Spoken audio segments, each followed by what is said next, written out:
Kalau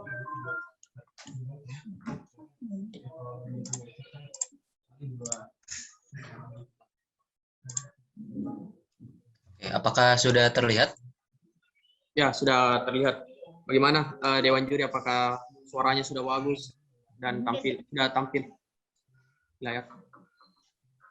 oke, sudah kelihatan. Ya, baik. Jadi Jadi kalau begitu kita saya mulai saja langsung dengan nomor urut 064 dari Institut Teknologi Bandung. Waktu presentasi selama 15 menit, dimulai dari sekarang. Silakan. baik, selamat siang pada Bapak dan Ibu Dewan Juri dan kepada teman-teman serta panitia sekalian. Kami dari kelompok 64 ingin mempresentasikan mengenai perencanaan desain pengembangan pelabuhan peti kemas Malarko, Kepulauan Riau. Kelompok kami beranggotakan 3 orang, saya sendiri Paskasius Evan dan 2 teman saya Blasius Arya Setiaji dan Ega Darani Abidin. Baik, untuk yang pertama mengenai daftar isi, di sini kami akan membahas pendahuluan, kondisi lingkungan, peralatan, dermaga, yard, alur pelayaran, dan breakwater. Untuk yang pertama pendahuluan. Ya, untuk pendahuluan, pertama kami berangkat dari perdagangan itu sendiri. Dilansir dari Kementerian Perhubungan Republik Indonesia, 40% jalur perdagangan dunia melewati Indonesia. Hal ini memberikan indikasi bahwa pelabuhan sebagai salah satu aspek penting dalam jalur perdagangan di Indonesia dan wajib dikembangkan. Lalu mengacu pada lampiran 3 Rencana Pembangunan Jangka Menengah Nasional 2020-2024 A.5.60, kami menemukan lokasi potensial, yakni Pelabuhan Malarko yang merupakan bagian dari wilayah perdagangan bebas Batam, Bintan, Karimun, serta dilewati jalur perdagangan internasional melalui Selat Malaka. Secara spesifik, Pelabuhan Malarko diproyeksikan memiliki throughput sebesar 400.000 TEUs, dan dengan faktor-faktor di atas, kami bertujuan untuk membangun Pelabuhan Malarko menjadi pelabuhan peti kemas yang dapat membantu perekonomian Indonesia. Oke, selanjutnya adalah kondisi lingkungan.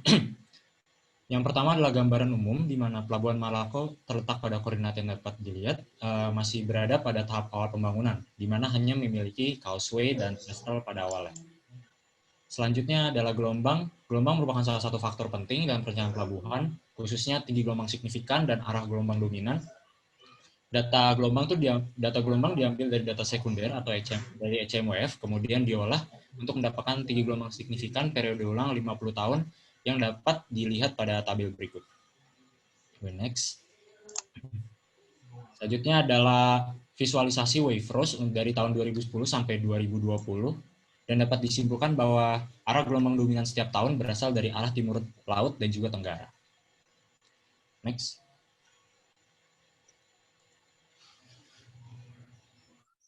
Selanjutnya adalah pasang surut.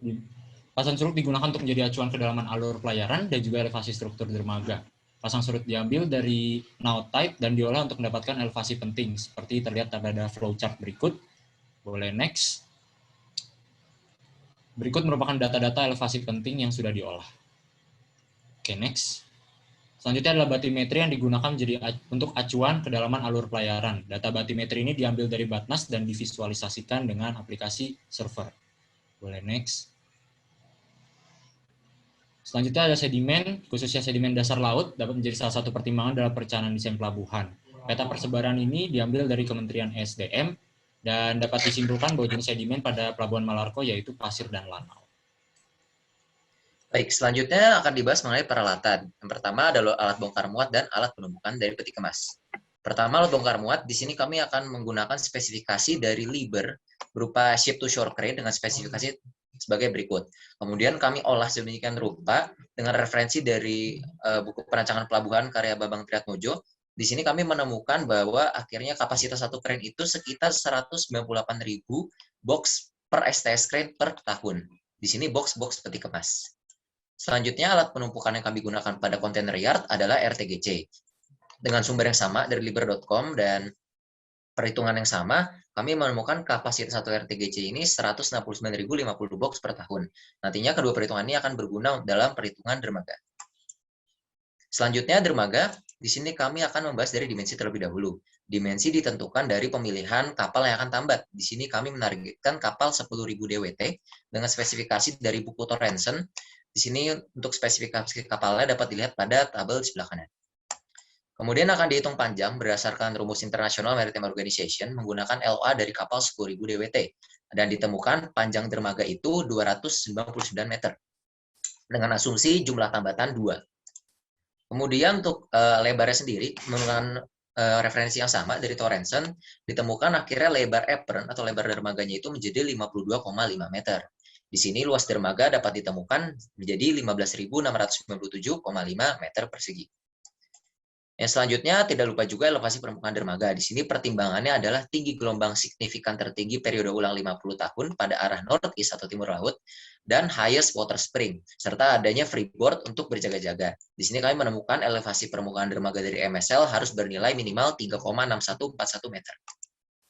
Kemudian tata letak sendiri akan dipertimbangkan dari lokasi kontur kedalaman. Di sini kedalaman minimal itu adalah 11,681. Di sini akan didapatkan dari perhitungan kedalaman minimum area sandar dan kolam putar pada bab-bab selanjutnya yang akan dibahas. Nah, di sini ada lokasi zoom in, dapat dilihat bahwa letak dermaga itu berada di area di atas 12 meter untuk memenuhi persyarat kedalaman. Dan letak orientasinya akan kami letakkan secara sejajar dengan arah timur laut.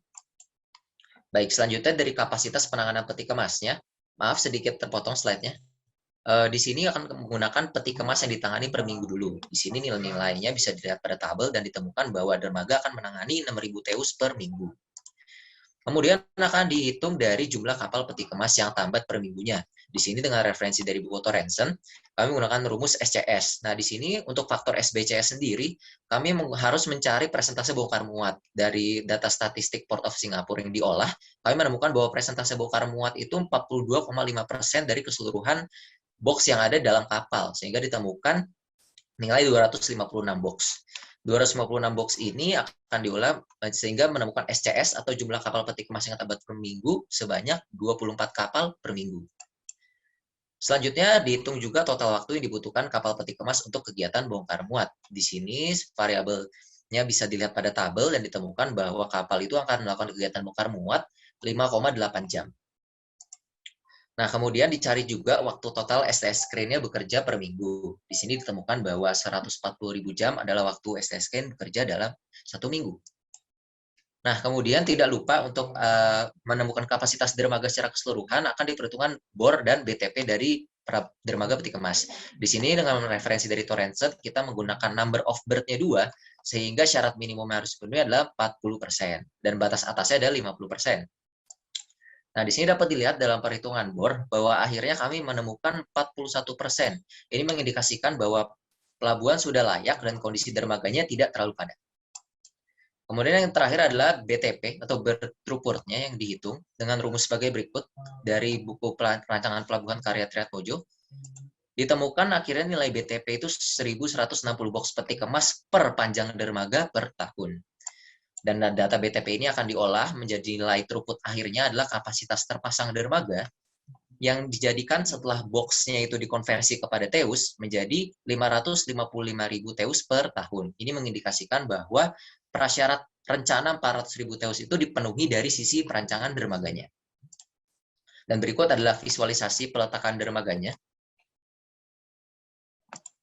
Dan ini adalah visualisasi 3D di mana terdapat 2 tambatan dengan masing-masing tambatan 2 STS crane.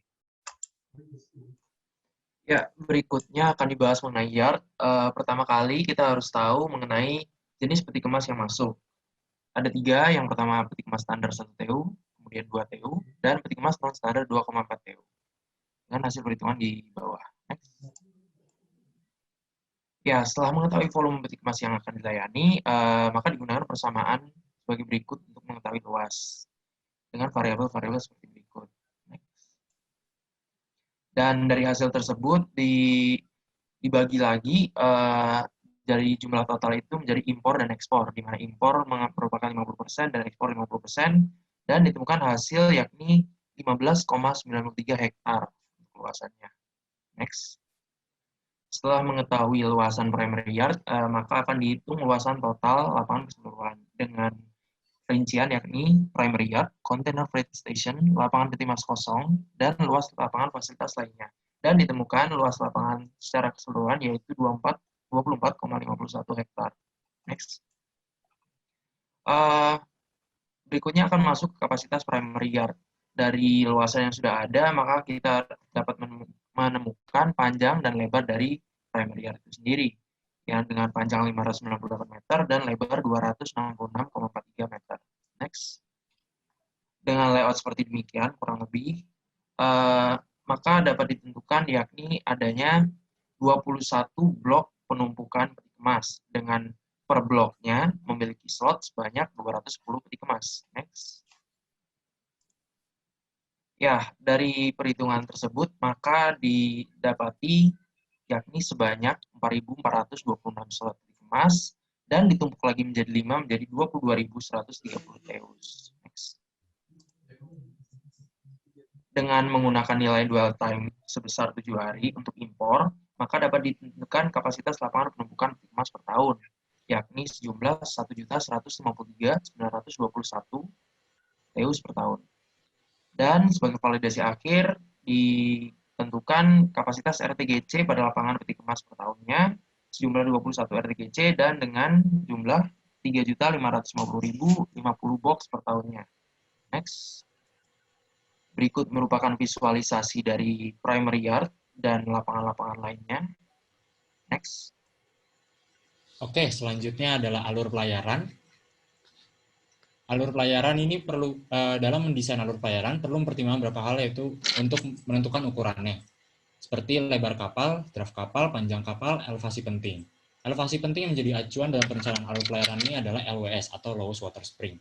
Adapun kedalaman alur dapat dihitung dalam persamaan berikut yang didapatkan dari buku Bambang Triatmojo sebagai persamaan berikut. Next. Untuk area sandar merupakan area di mana kapal akan berlabuh untuk melakukan kegiatan bongkar muat. Daerah ini diasumsikan terlindung dari gelombang sehingga ruang kebebasan bruto 7% dari draft. Didapatkan kedalaman sebesar 11,0681 meter, lebar 31,5 meter, dan luas 9.418,5 meter kuadrat. Oke, next. Selanjutnya adalah kolam putar, daerah di mana kapal melakukan manuver sebelum dan sudah merambat di dermaga. Daerah ini juga diasumsikan terlindung dari gelombang, sehingga kebebasan brutonya sama, didapatkan kedalaman sebesar 11,0681 meter, dan luas kolam 53.092,92 meter kuadrat. Okay, next. Selanjutnya ada jalur pelayaran, merupakan jalur utama kapal akan masuk dan keluar kolam pelabuhan. Perhitungan lebar jalur pelayaran dapat dilihat di bawah dan didapatkan lebar total jalur pelayaran adalah 159,6 meter. Boleh next. Syarat khusus untuk mendesain jalur pelayaran adalah panjang jalur dan penambahan lebar. Untuk panjang jalur, memiliki minimum 10 kali panjang kapal terbesar sebelum mengalami belokan, yaitu sebesar 1.300 meter atau 1,3 kilo. Adapun syarat pelebaran seperti gambar di samping. Boleh next. Untuk pelebaran pada pembelokan jalur dapatkan data sebagai berikut, sebesar 63 meter. Untuk perhitungan kedalaman, diasumsikan terdapat gelombang besar dengan sehingga ruang kebebasan bruto sebesar 15% dari draft kapal. Didapatkan kedalaman 11,6949 meter. Next. Ini merupakan visualisasi dari alur pelayaran. Boleh next. Selanjutnya adalah daerah labu, merupakan area tempat kapal melemparkan saw untuk menunggu sebelum berlabuh dan dermaga. Pemilihan lokasi ini mempertimbangkan kedalaman yang cukup dan juga tidak mengganggu jalur pelayaran, sehingga diambil daerah labu berada pada lokasi pintu masuk dari jalur pelayaran. Pada lokasi ini diasumsikan terdapat gelombang besar juga sehingga ruang kebebasan bruto sebesar 15% dari draft kapal dan mendapatkan kedalaman sebagai berikut. Boleh next. Selanjutnya adalah perhitungan luas. Luas yang didapatkan sebesar 196.350 meter kubik kuadrat. Boleh next. Dan yang terakhir adalah pengerukan. Seluruh daerah alur pelayaran harus memiliki kedalaman yang cukup. Kedalaman minimum sebesar 11,0681 meter dan maksimum 11,6949 meter itu didapatkan dari perhitungan sebelumnya, sehingga diambil acuan kedalaman minimum sebesar 12 meter, sehingga dibutuhkan pengerukan pada jalur pelayaran. Okay, next. Perhitungan volume akan digunakan beberapa aplikasi dan juga data-data sebagai berikut. Untuk visualisasi cross-section, seperti garis berwarna hijau. Boleh next. Visualisasi cross-section hasil dari aplikasi seperti tersebut, seperti gambar tersebut, boleh next. Oke, perhitungan volume keruk dengan persamaan berikut dan didapatkan hasil volume keruk sebesar 3.247.396,48 meter kubik. Baik, aspek terakhir yang tidak kalah pentingnya adalah breakwater. Pertama akan dibahas floating breakwater secara desain. Mengapa floating breakwater? Karena pada dasarnya breakwater ini untuk mengakomodasi dari syarat yang disebutkan pada Torrenson, di mana kontainer itu ketika sejajar dengan arah gelombang maksimal memiliki tinggi 0,5 meter, sedangkan jika tegak lurus memiliki 0,8 meter. Dapat dilihat pada kondisi batas dari gelombang arah timur laut memiliki tinggi yang lebih dari 0,5 dan dari arah selatan memiliki tinggi lebih dari 0,8. Sebab itu dibutuhkan breakwater. Ini adalah tahapan desain menurut Merlevede 2011. Dan ini adalah contoh desainnya pada breakwater timur laut. Pertama ditentukan tinggi gelombang rencananya, kemudian dihitung koefisien difraksi dan transmisi maksimum, kemudian dicari koefisien transmisi aktual menurut metode Wagner et al. Dan didapatkan aktualnya di bawah maksimum, yaitu 0,04, dengan pilihan drought 5 meter dan width-nya 25 meter. Kemudian ini ada perhitungan panjang, singkat saja menggunakan Wiggle diagram. Di sini dilokasikan akan mengalami 0,125 koefisien difraksinya. Kemudian ditemukan panjangnya 615,25 meter. Kemudian ada nilai freeboard dari Merlevede juga, memperhitungkan dengan rumus seperti ini dan ditemukan freeboard 1,9 meter. Dan ini adalah dimensi akhir dari breakwater timur laut. Dan untuk breakwater selatan sebenarnya metodenya sama saja, namun ini ada sedikit penggambaran. Maaf kepada peserta nomor urut. Ya baik, ini sudah terakhir. Cepat saja. Iya. Dimensinya adalah sebagai berikut. Yang untuk yang selatan. Dan akhirnya pada terakhir mooring sistemnya akan menggunakan pile, karena pile ini akan menghalangi movement, roll, dan sway. Movement, roll, dan sway ini biasanya menghasilkan transmisi yang besar, sehingga yang secara HIF saja, jika ditadahi dengan pile, akan menghasilkan koefisien transmisi yang selalu lebih kecil. Akibatnya pile akan dipilih. Sekian 3D visualnya. Dan ini letak 2 dimensinya. Dan ini layout keseluruhannya. Baik, terima kasih atas perhatiannya. Saya ucapkan terima kasih. Oke, baik. Saya ucapkan juga terima kasih kepada nomor urut 64 atas presentasenya. Dan juga sudah hadir Dewan Juri yang ketiga kita, yaitu Pak Asyuri. Selamat siang, Pak. Apakah sudah terdengar suaranya, Pak, dengan baik? Iya. Saya masih di jalan ini. Lanjut. Oh, baik, Pak. Ya, itu tadi merupakan sesi presentasi dari nomor urut 64. Ya, kita masuk kepada sesi diskusi tanya jawab antar Dewan Juri ke peserta. Ya, kepada Dewan Juri saya persilahkan 20 menit. Silakan, Bu. Pak. Silakan, Ibu. Oke, seperti biasa. Ladies Oke, first. baik Pak. Oke, saya lanjut. Ini dari adik mahasiswa dari ITB untuk nomor urut 064 tentang perencanaan desain pengembangan pelabuhan peti kemas Malarco yang ada di Kepulauan Riau. Ini pelabuhannya sudah existing berarti? Iya, Ibu. Sudah, tapi baru causeway sama trestle-nya aja. Belum ada dermaganya. Oh, belum ada dermaganya? Iya, belum. Jadi sekarang tidak beroperasi? Belum beroperasi, karena kan masih, kalau dari berita itu dari 2008 terus tertunda, Bu, dananya. Tapi memang di tahun ini baru keluar beritanya, memang mau digalangkan lagi pembangunan. Oke, ini tadi saya cek, ini ternyata pelabuhannya dia masuk di termasuk pelabuhan pengumpul. Jadi kalau misalnya dia sudah existing, artinya dia sudah ada dalam rencana induk pelabuhan. Artinya sudah ada kajian sebelumnya. Ini tadi sudah dipaparkan mulai dari alat bongkar muatnya sampai alur pelayaran sampai dengan reklamasi.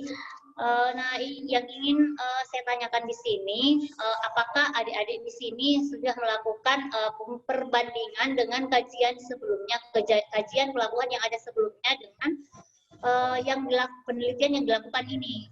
Artinya otomatis kan di sana sebelumnya itu sudah ada kajian dari sampai tahap dermaga. Nah, ini saya mau tanyakan apa perbedaan yang diperoleh dari kajian sebelumnya dengan penelitian yang ada sekarang. Maksudnya keuntungannya dari segi mana, terus apakah ada keuntungan dari segi ekonomis lah atau apa dari kajian sebelumnya. Mungkin itu saja dulu. Saya kembalikan ke moderator. Ya, oke, baik Bu. Terima kasih Bu atas tanggapannya. Bagaimana kepada peserta? Apakah langsung dijawab? Baik, mungkin saya akan mencoba menjawab. Jadi waktu itu memang pada saat kami melakukan penelitian, kami sempat menemukan dokumen rencananya, tapi rencananya itu masih bercampur sama pelabuhan yang di Kepulauan Riau yang agak di arah selatan. Saya mohon maaf lupa. Tapi untuk pelabuhan Malarko sendiri itu memang tidak disinggung, Bu. Di situ kami hanya melihat adanya gambar teknik dari dermaga sama alur pelayarannya, tapi untuk fungsinya sendiri, sepemahaman kami masih berupa peti kemas, sehingga untuk advantage lebihnya atau bagaimana, kami belum bisa mengkaji lebih lanjut, karena yang kami temukan memang sangat terbatas dan dokumennya pun masih bercampur sama dokumen pelabuhan lain, jadi masih belum terfokus. Mungkin itu Bu yang bisa saya jawab.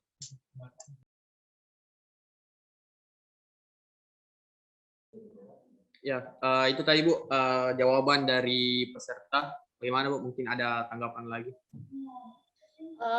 Jadi saran saya untuk depannya itu diperhatikan dulu supaya ada perbandingan dari kajian sebelumnya bahwa betul-betul ini pelabuhan perlu untuk dikembangkan. Jadi silahkan dicek dulu baik-baik apakah betul-betul ini kajiannya dari segi kajian itu betul-betul pelabuhannya perlu untuk dikembangkan dari segi kajian. Oke, makasih banyak, mungkin itu saja. Ya, baik Bu. Terima kasih Bu atas tanggapannya.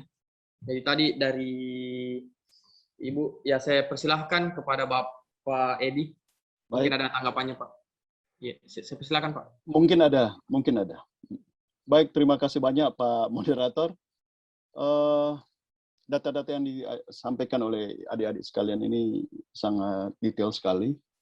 Kalau boleh tahu sumber datanya apakah dari survei yang dilakukan sendiri oleh adik-adik atau dari data-data pelabuhan yang sudah ada?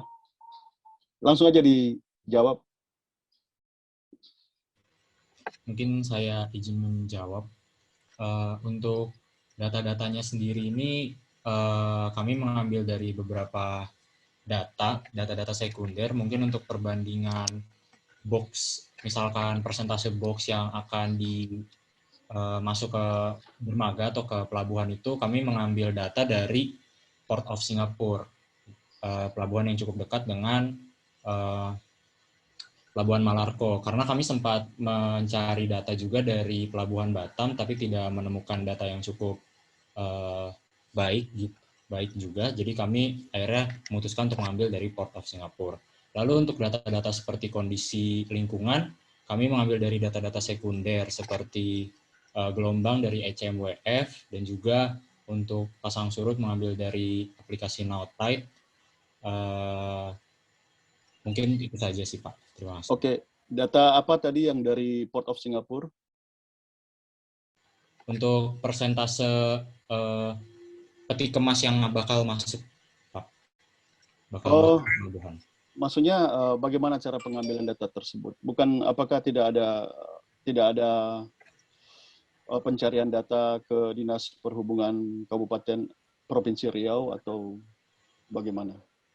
Dan bagaimana bisa dapatkan data dari Singapura untuk yang masuk ke daerah, ke Malarko langsung atau ke Kabupaten, ke Provinsi Riau? Baik, mungkin saya mencoba menjawab Pak. Untuk yang Port of Singapore sendiri, jadi memang karena itu untuk presentase mencari bongkar muat dari satu kapal, dan kalau misalnya saya sudah konsultasi juga kepada beberapa dosen, memang data untuk Pelabuhan Malarko kan harusnya ditinjau dari data historis pelabuhan. Nah, tapi pelabuhan yang berkapasitas seperti Pelabuhan Malarko ini, yang 400.000 TEUs, kami belum bisa menemukan datanya. Kalau misalnya pelabuhan dengan 400.000 TEUs ini, berapa persen persentase peti kemas yang dibongkar muat. Ada juga cara alternatif sebenarnya dengan menentukan demand dan supply area peti kemasnya. Tapi kami juga belum menemukan. Jadinya kami mengambil alternatif di mana di Port of Singapore ini kami mengambil data berupa jumlah kapal yang datang, tapi masih dalam satuan GT. Kemudian throughput kontainernya dia berapa, sama jumlah kapal yang datangnya itu berapa. Jadi ada kapasitas kapal dalam GT, ada jumlah kapalnya, sama ada total kontainer throughput yang dihasilkan oleh si pelabuhan Port of Singapore ini. Nah, nantinya kami approach-nya adalah kami harus mencari dulu kan kira-kira kapal yang datang di pelabuhan Singapura ini rata-rata ada berapa kapasitasnya dalam GT. Jadi kami membagilah jumlah si container vessel-nya, kapasitas kapal dalam GT dibagi jumlah kapalnya. Kan nanti ditemukan sekian GT per kapal. Nah, jadinya kami mencari nih, oh kapal yang mempunyai kapasitas sekian GT ini kira-kira kapal apa. Barulah dari data kapal tersebut kami menemukan Brooklyn Bridge kapalnya. Si Brooklyn Bridge ini berapa teusnya, kemudian kami bandingkan juga dengan kontainer throughput dari Port of Singapore-nya.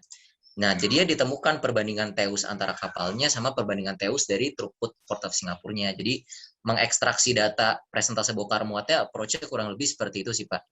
Karena memang data aktualnya kami belum bisa menemukan. Seperti Karena itu, yang Pak. yang belum sampai di pikiran saya mencari datanya sampai ke Singapura. Jadi saran saya mungkin ke depannya setelah mungkin acara ini tolong diperdalam lagi untuk mendapatkan data kapal-kapal yang potensi untuk masuk ke Riau. Baru kemudian selain yang masuk ke Riau, kemudian potensi apa yang akan dimuat dari Pelabuhan Malarco ini, yaitu potensi hinterland Pelabuhan Malarco. Kalau saya lihat pelabuhan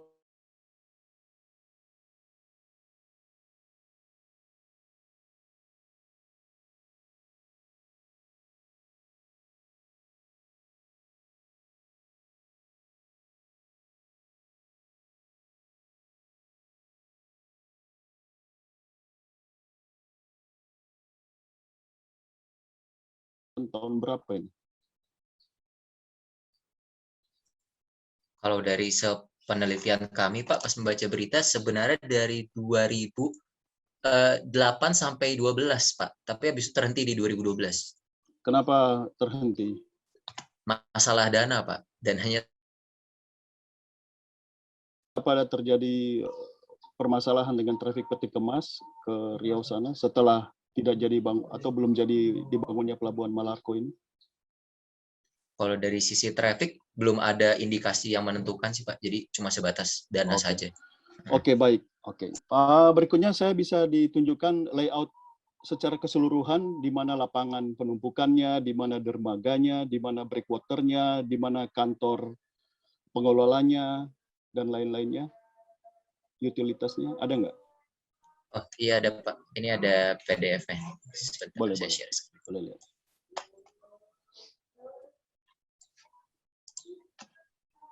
Mungkin dari yang 2 dimensinya dulu, ini untuk layout. Nah, ini untuk pelabuhan keseluruhannya, Pak. Yap. Ini, kurang lebih seperti ini. Yap. Untuk yang primary yard. Lapangan peti kemas kosong, container freight station, primary yard. Maksudnya primary yard itu lapangan peti kemas utamanya ya? Iya, Pak. Oke, kalau ininya 3D-nya ada? Sudah ada? Oh, ada, Pak. Baik, saya persilakan teman saya terlebih dahulu. Silakan, Hega. Baik, mungkin saya bisa share screen. Apa sudah terlihat?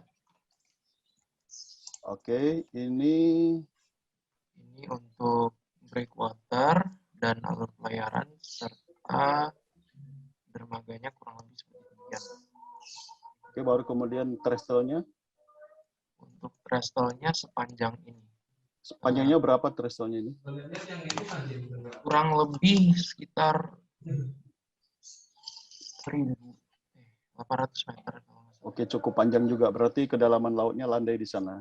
Baru Ya, kemudian kapal-kapal, tadi saya perhatikan ada 2 tambatan yang akan dibangun ya. 2 tambatan. betul, ada 2 Ini tambatan. Ini konstruksinya apa nih dermaga ini? Tiang panjang atau? Untuk dermaganya menggunakan tiang panjang. Konstruksi tiang panjang ini tidak sampai di detail ya tadi ya. Baru Ya. kemudian panjang kapalnya berapa ini? Sekitar 70 meter. 130, Pak, LOI. Iya, maaf. 130. 130 kurang lebih ya, kali 2. Ya. Panjang kapal ini mengacu kemana yang 130 meter ini? Mengacu kemana untuk dapatkan, kan panjang dermaganya ada 299 meter ini saya baca, atau kita bulatkan ke 300 meter. Iya, Pak. Ya, sehingga satu tambatan kurang lebih 130 meter itu.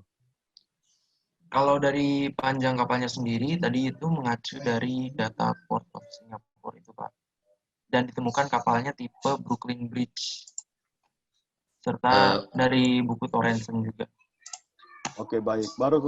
Oke. Kita lanjutkan. Tadi saya menangkap bahwa 1 cc kapasitasnya bisa 198.000 box per crane per tahun. Betul? Iya, Pak. 198.000 box per crane per tahun, baru kemudian adik-adik pasang 4 unit crane. Berarti secara total ada 800.000 box per tahun untuk di pelabuhan ini. Nanti tolong diteliti lagi, kelihatannya cukup terlalu tinggi itu. Karena menurut best practice kami, kapasitas satu crane itu yang aman, baik, safety adalah 100.000 TEUs. Tetapi kalau dari teori yang didapat oleh adik-adik sekalian 198, kemungkinan bisa dengan kondisi yang ideal semuanya. Jadi dari kami 100.000 box per crane per tahun yang kami lakukan perhitungan, sehingga dengan 4 unit ini bisa 400.000 box per tahun dihandle oleh pelabuhan ini, sesuai dengan kapasitas yang tadi disampaikan 400.000. Baru kemudian fasilitas di belakangnya bisa saya lihat 3D-nya. Oke, baru kemudian ada jumlah RTG-nya sesuai dengan gambar ya? Iya, Pak. Ada Oke. RTG-nya ada 21 sesuai bloknya. 21 RTG ya. Baru kemudian ada head truck dengan chassis. Ada datanya? Berapa jumlah head truck dengan chassis? Untuk yang itu tidak ada datanya, Pak. Kami belum mendapatkan. Oke, baik. Jadi saran saya, satu paket mereka ini. Jadi kalau ada 4 cc, baru kemudian dengan jumlah 21 RTG ini, biasanya perhitungan kami 1 cc diwakili oleh maksimal 4 RTG. Jadi 4 kali 4 kurang lebih 16. Baru kemudian 1 cc juga diwakili oleh kurang lebih, ini best practice saja ya, kurang lebih 10, kurang lebih kalau kondisi terrestrial yang sangat panjang ini sampai 800 meter, mungkin jumlah head truck-nya harus cukup tinggi, yaitu 10 1 cc. Jadi dibutuhkan kurang lebih 40 head truck. Tapi untuk kepastiannya tolong dipelajari saja lanjutnya. Baru kemudian fasilitas yang lain yang bisa mendekat ke arah administration building atau CFS.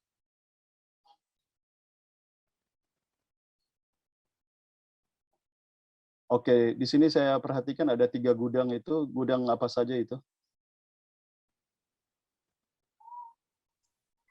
Untuk visualisasi sebenarnya tidak terlalu diperhitungkan, Pak. Tapi untuk fungsinya sendiri, gudangnya ini untuk, kalau dari pemahaman kami, nantinya si container freight station ini kan memang untuk yang peti kemas tipe LCL ya, Pak. Jadi kalau menurut pemahaman dari buku sih, ntar bakal dibongkar muat di gudangnya, nanti baru dioper peti kemasnya ke yang kapal peti kemas kosong. Jadi untuk jumlahnya sendiri memang tidak ada pertimbangan, hanya untuk fungsi saja, Pak. Oke, nggak apa-apa. Oke, jadi CFS memang fungsinya untuk LCL, baik untuk domestik, ekspor maupun impor. Oke, baru kemudian hal-hal yang ingin dwelling time, perhitungan dwelling time mungkin tolong dicek lagi. Ini ambilnya dari mana ini? Triad Mojo atau sampai 7 hari? Karena Pak Jokowi pernah marah-marah itu ke Pelabuhan 2 atau Pelindo lah secara keseluruhan, 7 hari dwelling time itu terlalu tinggi. Tapi kalau rumus ya seperti itu, kalau rumus berarti. Tetapi saran kami upayakan perhitungan dengan menggunakan dwelling time 3 hari. 3 hari. Baru kemudian bisa saya lihat breakwater tadi. Floating breakwater. Ini pondasinya apa ini? Yang panjang juga ya? Ya, betul Pak. Betul Pak. Sudah ada contoh di pelabuhan mana menggunakan floating breakwater?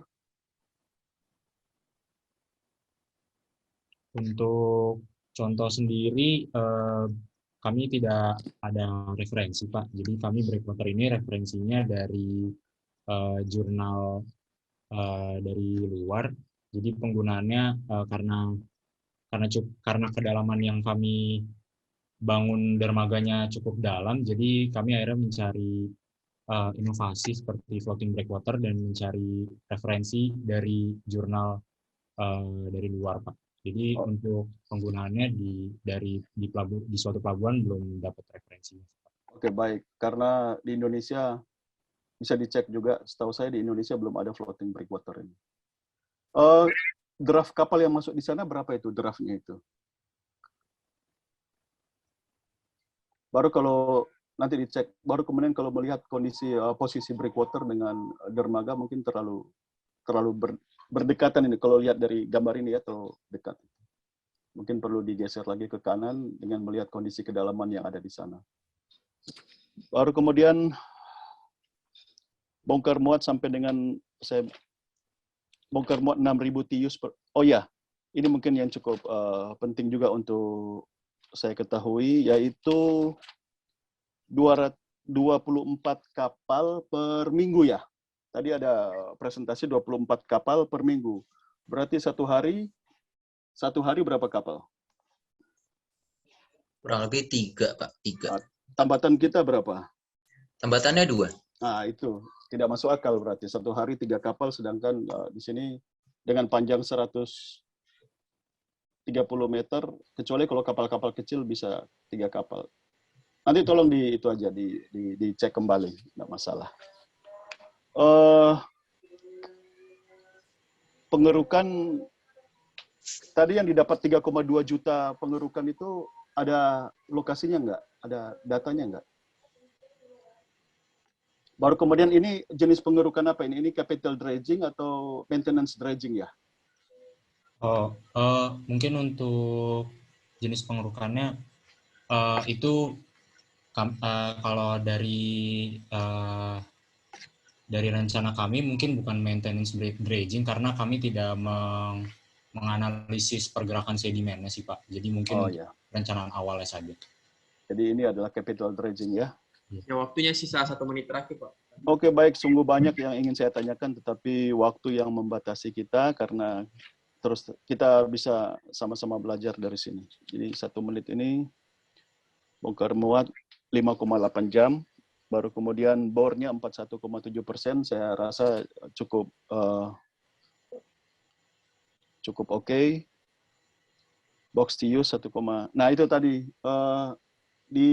sesuai dengan Triad Mojo juga ya, mungkin satu box itu 1,6 TEUs ya? Betul Pak. Oke, baik. Karena kalau dari secara teori ya, tetapi kalau praktis yang ada di lapangan kita hitung satu box.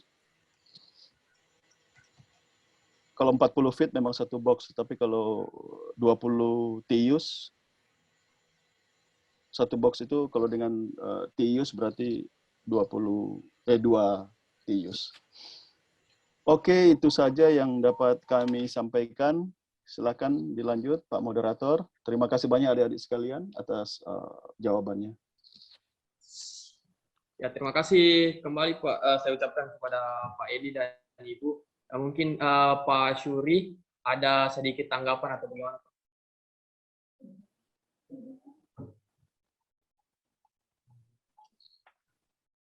Atau belum? Mungkin belum terhubung karena tadi lagi masih menyetir. Halo. Oh iya Pak, silakan Pak. Ya, Assalamualaikum warahmatullahi wabarakatuh. Waalaikumsalam. Selamat siang menjelang sore ini. Mohon maaf ini baru gabung. Ya, lagi di jalan ini, Pak. Saya hanya mendengar sedikit aja tadi presentasinya. Ini mengenai apa ya? Pelabuhan Peti Kemas ya. Eh, Pelabuhan Peti Kemas yang saya mau tanyakan dulu, ini Pelabuhan Peti Kemasnya keunggulannya dengan dibandingkan pelabuhan peti kemas lainnya itu apa ya? Silahkan dijawab.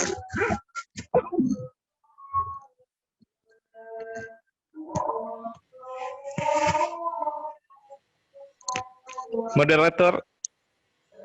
Pak, mungkin dari peserta langsung. Iya, silakan dijawab dulu. Mungkin saya izin menjawab. Untuk pelabuhan peti kemas ini sendiri, mungkin dari sistem penggunaannya seperti sistem NFC. Tapi untuk analisis lebih lanjutnya, kami tidak melakukannya sih Pak. Jadi kami di sini hanya menganalisis perancangannya saja dan pelabuhannya sendiri. Oh, jadi karena salah satu poin penilaian itu adalah inovasi gitu. Jadi kita mau lihat ini keunggulan ataukah inovasi dari pelabuhan peti kemas hasil desain itu apa gitu. Mungkin saya izin mungkin kalau inovasi Iya, silakan. Penggunaan breakwater yang kami ajukan ini apakah masuk? Iya. Breakwater floating ya. Iya, penggunaan floating breakwater yang kami rencanakan ini merupakan salah satu inovasi yang kami gunakan juga untuk dalam perencanaan pelabuhan ini. Iya, jadi dari segi breakwater itu memakai floating. Jadi pernah kita coba juga di Unhas itu floating itu ya, kalau ombaknya di bawah 1 meter saya kira masih bisa gitu. Cuma kalau sudah lebih dari 1 meter itu saya kira belum bisa lah. Makanya di Indonesia itu belum ada yang menggunakan floating gitu ya. Nah, terus dari segi desain tadi sudah ditanyakan sama Pak Edi mengenai peti kemasnya. Ini gimana nih? Ini lebar apronnya ini berapa nih? 52,5 meter Pak apronnya lebarnya. Berapa? 52,5 meter. Itu dari mana dapatnya? Oh, itu dari panduannya Torrenson Pak. Ada panduannya. Ada ketentuannya untuk apron. Wah. Gimana? Oh, jadi kalau untuk apron sama kan kalau tadi panjang dermaga dari IMO. Tapi kalau dari apronnya sendiri dari buku Torrenson Pak. Nah, baru yang ya. Itu berapa tuh? 52? Iya, 52 Pak. Hanya mempertimbangkan spacing antara crane sama ujung dermaga, crane dengan belakangnya dermaga. Iya, itu Pak. spannya berapa tuh? CC-nya? Kalau yang CC-nya tadi 27 atau 35 sebentar saya cek dulu Pak. Ada spesifikasinya. Lebar spannya tuh. Iya. Masalahnya kan 52 ya. Ya. Iya, dapatnya dari mana tuh? Oh, span dari crane-nya 35 meter. Terus bagian depannya itu ada space. Sebentar, saya cek dulu.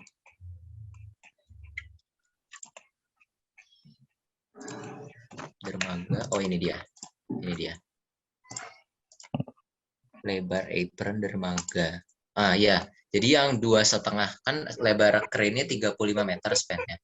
Kemudian di belakang crane-nya itu 15 meter dan bagian depan crane-nya yang antara spacing ujung crane dengan ujung dermaganya itu 2,5 meter. Jadi 35 tambah 15 tambah 2,5. Gitu ya. Iya. Nah, terus yang panjang dermaga tadi itu 2 tambatan ya? Iya Pak, betul. Nah, gimana tuh dapat sampai 2 tambatan itu? Kalau yang jumlah tambatan kami mengasumsikan Pak, makanya divalidasi dengan perhitungan bornya dan ternyata masih oke. Ya gitu Pak. Oke. Terus yang saya sempat dengar tadi itu masalah peti kemasnya itu mengambil data dari Port of Singapore ya? Betul Pak. Iya, gimana caranya tuh? Padahal Oke, kan baik. kita tahu kalau Port of Singapore itu per tahun itu produksinya itu 45 juta itu box. Ya, sedangkan di Indonesia Makassar aja mungkin hanya 600 sampai 800 saja. Ya, Tanjung Perak aja ya, dengan Tanjung Priok itu ya 3 juta. Nah, sekitar itu, kok bisa-bisanya? Gimana ngambil asumsinya itu dari mana tuh? Mungkin saya izin menjawab, Pak. Silakan. Mohon maaf, sebentar. Tapi Pak, mungkin sisa ini nanti pertanyaan terakhir Pak, karena berhubung jawab. Oke, silakan. Oke, mungkin saya izin menjawab, Pak, untuk Ya. data dari Port of Singapore itu tersedia dari website Port of Singapore sendiri, Pak. Jadi kami juga disarankan dari dosen kami untuk mengambil data dari situ. Jadi bisa dilihat langsung dari situ. Iya, maksud saya gini loh. Ini kan 45 juta TEUs ya. Lagian yang kapal yang sandar itu di sana itu adalah tipenya Post-Panamax ya, yang 200-an, karena di sana itu adalah liner dunia, Maersk atau dan lain-lain gitu. Nah, sekarang kok bisa gitu mengambil patokan atau asumsi dari pelabuhan di Singapura gitu. Itu gimana itu caranya tuh mengkonversi ke pelabuhan hasil desain itu gimana tuh? Moderator masih boleh menjawab? Silakan jawab aja. Oke, baik. Jadi begini Pak, untuk yang Port of Singapura itu sebenarnya kami hanya mencari persentase bongkar muatnya kan. Nah, terus emang sebenarnya overestimate kami tahu, tapi setelah kami tentukan bahwa yang setelah di rata-rata, jadi kita nggak ninjau per kapal, kita rata-rata aja semuanya, didapat untuk kapalnya itu kan yang tipe Brooklyn Bridge ya Pak ya. Nah, si Brooklyn Bridge sendiri pun TEUs-nya itu tidak terlalu besar, Pak. Jadi menurut kami, oh ya sudahlah masih boleh valid. Mungkin karena nilai rata-rata ya, jadi cenderung kapalnya pun masih dalam tipe Panamax, Pak, si Brooklyn Bridge-nya ini. Jadi kami asumsikan oke lah untuk persentase bongkar muat masih cukup valid karena kapalnya pun didapatkan itu masih tipe Panamax. Tapi itu kembali lagi itu masih dalam rata-rata, bukan keadaan per kapalnya. Begitu, Pak. Oke. Saya cukup aja karena waktu masih banyak yang saya mau tanyakan, cuma kita dibatasi waktu ya. Makasih adik-adik ya. Silakan moderator, silakan. Boleh izin saya masuk? Iya. Jadi kalau adik-adik lihat di latar belakang di backgroundnya saya ini, jadi span yang ada di sana itu akan menjadi 3 jenis span. Rail span-nya container crane 15,6 meter, 22 meter, dan 30 meter. Jadi kalau tadi disampaikan 35 meter, kalau boleh saya izin koreksi, sebaiknya untuk di Malarco dengan panjang dermaga 300 meter dan dilayani yang berukuran 75 sampai 130 meter, spannya cukup 15,6 meter saja. Kecuali kalau memang pelabuhan ini direncanakan untuk melayani mother vessels yang ada, satu mother vessel kurang lebih 300 meter, 250, 300 meter atau sampai lebih juga, baru kemudian kita akan gunakan yang 30. Kami akan mengadakan crane yang span-nya adalah 30 meter. 30 meter ini cukup super post Panamax, untuk super post Panamax. Itu aja untuk menambah wawasan dan pengetahuan kita. Terima kasih banyak Pak Moderator, makasih. Ya. Makasih Pak Edi. Ya baik Pak. Sebelumnya kita akan terima kasih banyak Pak atas tanggapannya karena sangat interaktif dan juga tadi banyak wawasan yang telah diberikan dari para dewan juri. Ya mungkin terakhir dari peserta saya persilakan closing statement, mungkin kurang dari 1 menit saja. Silakan. Oke, baik. Jadi terima kasih banyak untuk para dewan juri dan panitia, sangat bermanfaat sekali menjawab beberapa kebingungan kami juga. Terima kasih Bapak Ibu, sangat-sangat memberikan banyak informasi. Terima kasih. Oke, baik ya. Itu tadi merupakan presentasi dari nomor peserta 064 dari Institut Teknologi Bandung. Mungkin bisa kita buat. Oke.